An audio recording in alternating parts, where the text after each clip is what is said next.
Hi hello welcome back to Vani Abhiruchi YouTube channel. ನಾನು ವನಿತಾ. ಎಲ್ಲ ವೀಕ್ಷಕರಿಗೂ ನಮಸ್ಕಾರ.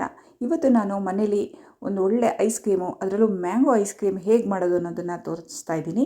ನೀವು ಪೂರ್ತಿ ವಿಡಿಯೋ ನೋಡಿ ನಿಮಗೆ ಗೊತ್ತಾಗುತ್ತೆ. ತುಂಬ ಟೇಸ್ಟಿಯಾಗಿ ಬಂದಿದೆ.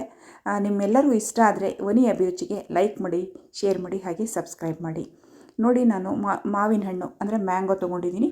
ಒಂದು ಮಾತ್ರ ನಾನು ತೊಗೊಂಡು ಯೂಸ್ ಮಾಡ್ತಿರೋದು. ಇದು ಕ್ಲೀನಾಗಿ ತೊಳ್ಕೊಂಡ್ಬಿಟ್ಟು ಸಿಪ್ಪೆ ತೆಗೆದು ಕಟ್ ಮಾಡ್ಕೋಬೇಕಾಗುತ್ತೆ. ನಾನು ಒಂದು ಮಾವಿನ ಹಣ್ಣಿಂದು ಮಾತ್ರ ನಾನು ತೋರಿಸ್ತಾ ಇದ್ದೀನಿ. ನೋಡ್ಕೊಳ್ಳಿ, ಇದರದ್ದು ಸಿಪ್ಪೆ ತೆಗೆದು ಈ ಥರ ಕಟ್ ಮಾಡ್ಕೊಳ್ಳಿ. ಒಂದು ಬೌಲ್ ಅಷ್ಟಾಗುತ್ತೆ. ಸೊ ಇದಕ್ಕೆ ನಾವು ಮಿಲ್ಕ್ ಪೌಡ್ರ್ ಹಾಕ್ಕೋಬೇಕಾಗುತ್ತೆ, ಅಂದರೆ ಹಾಲಿನ ಪುಡಿ 1-2 ಸ್ಪೂನಷ್ಟು ಬೇಕಾಗುತ್ತೆ. ಹಾಗೆ ಎಸೆನ್ಸು 1 ಸ್ಪೂನಷ್ಟು ಬೇಕಾಗುತ್ತೆ. ಮತ್ತು ಸಕ್ಕರೆ 1 ಲೋಟದಷ್ಟು ಸಕ್ಕರೆ ತೊಗೊಳ್ಳಿ. ಇದನ್ನು ಕ್ಲೀನಾಗಿ ರುಬ್ಕೋಬೇಕು ನಾವು. ಹಾಲಿನ ಪುಡಿ 1-2 ಸ್ಪೂನಷ್ಟು ಹಾಕ್ಕೊಂಡಿದ್ದೀನಿ.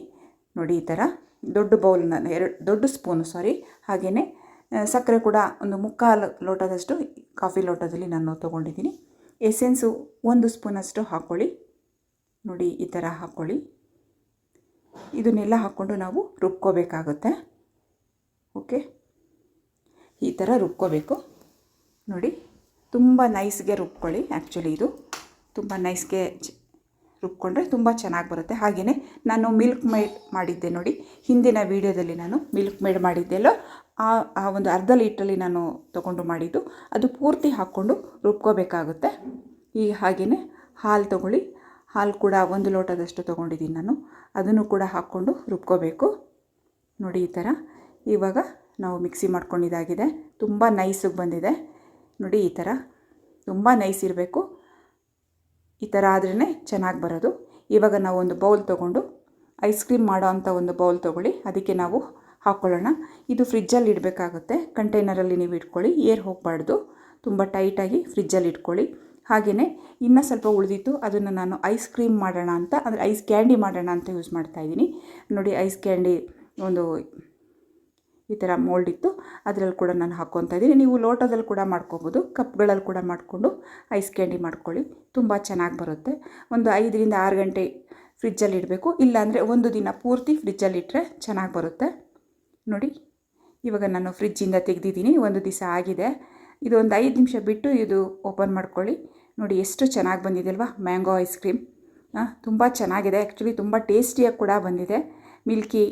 ಮಿಲ್ಕ್ ಎಲ್ಲ ಹಾಕಿರೋದ್ರಿಂದ ಮಿಲ್ಕಿಯಾಗಿ ಚೆನ್ನಾಗಿ ಬಂದಿದೆ. ನೋಡಿ, ತುಂಬ ಟೇಸ್ಟಾಗಿ ಕೂಡ ಇದೆ. ಹಾಗೆಯೇ ಐಸ್ ಕ್ರೀಮು ಇದು ಕೂಡ ನೋಡಿ, ಒಂದು 5 ನಿಮಿಷ ಬಿಟ್ಟು ಇದನ್ನು ಓಪನ್ ಮಾಡ್ಕೊಳ್ಳಿ. ತಕ್ಷಣ ಓಪನ್ ಮಾಡಿದರೆ ತುಂಬ ಗಟ್ಟಿ ಇರುತ್ತೆ. ಸೊ ಹಾಗಾಗಿ 5 ನಿಮಿಷ ಬಿಟ್ಟು ನೀವು ಬೌಲ್ಗೆ ಹಾಕ್ಕೊಂಡ್ರೆ ಟೇಸ್ಟಿಯಾಗಿರುತ್ತೆ. ತುಂಬ ರುಚಿಯಾಗಿ ಬಂದಿದೆ. ಈ ಒಂದು ರೆಸಿಪಿ ನಿಮ್ಮೆಲ್ಲರಿಗೂ ಇಷ್ಟ ಆಗುತ್ತೆ. ಈಗ ಮ್ಯಾಂಗೋ ಸೀಸನ್ ಅಲ್ವಾ, ಹಾಗೆಯೇ ಮಕ್ಕಳಿಗೆ ಕೂಡ ಇದನ್ನು ಮಾಡಿಕೊಟ್ರೆ ತುಂಬ ಇಷ್ಟ ಆಗುತ್ತೆ ಮಕ್ಕಳಿಗೆ. ಮನೇಲೇ ಮಾಡಿದ್ದೀವಿ ಅನ್ನೋ ಖುಷಿ ಕೂಡ ಮಕ್ಕಳಿಗಿರುತ್ತಲ್ವ. ಸೊ ತುಂಬ ಇಷ್ಟಪಟ್ಟು ತಿಂತಾರೆ. ನೀವು ಹೊರಗಡೆ ತಂದು ತಿನ್ನೋದಕ್ಕಿಂತ ಮನೇಲೇ ಮಾಡ್ಕೊಳ್ಳಿ ಒಂದು ಮ್ಯಾಂಗೋ ಐಸ್ ಕ್ರೀಮ್. ಮ್ಯಾಂಗೋ ಹೇಗಿದ್ರೂ ಮನೇಲಿ ಇದ್ದೇ ಇರುತ್ತೆ. ಸೊ ಈ ಥರ ಮಾಡಿಕೊಟ್ರೆ ಮಕ್ಕಳಿಗೆ ತುಂಬ ಇಷ್ಟ ಆಗುತ್ತೆ.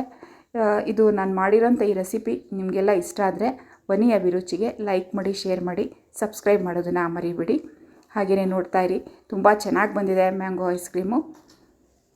ಹಾಗೆಯೇ ಈ ಒಂದು ರೆಸಿಪಿ ಸಿಂಪಲ್ಲಾಗಿ ನಾನು ಮಾಡಿದ್ದೀನಿ.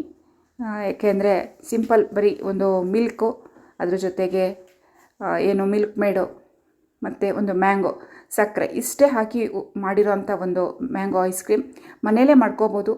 ತುಂಬ ಟೇಸ್ಟಿಯಾಗಿ ಬರುತ್ತೆ. ನೋಡಿ, ತುಂಬ ಟೇಸ್ಟಿಯಾಗಿ ತುಂಬ ಚೆನ್ನಾಗಿ ಬಂದಿದೆ. ಇದು ನಿಮಗೆ ಈ ವಿಡಿಯೋ ನಿಮಗೆ ಇಷ್ಟ ಆದರೆ ಲೈಕ್ ಮಾಡೋದನ್ನು ಮರಿಬೇಡಿ. Okay, thank you.